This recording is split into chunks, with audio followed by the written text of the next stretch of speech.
Okay.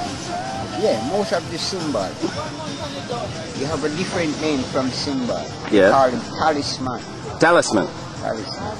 Yes. You have on your talisman, that's a symbol.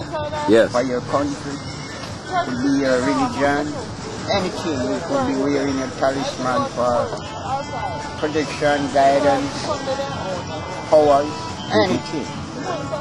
That's what your pins are. Okay. That's what talisman is. That's what your badge is. Like a badge, the talisman. It's like you wear your heart. You have your, could be my powers to shine up. Which symbol is your power?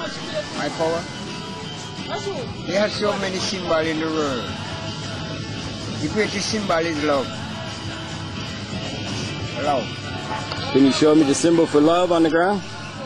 If you write in Chinese, right? Yeah, write it on the sand. Like you do like this. And you had a stroke like that. Another one comes up. And this one goes like that. And this be like that. Then touch up here. Touch up here. You know? Yeah. Yeah. But through the sun. But if I show you on the pin. Yeah. I'll show you the pin. Okay. I have the love. Love is the highway. Love's the highway. It's the only highway. But it's not a byway. It's not a byway. Right.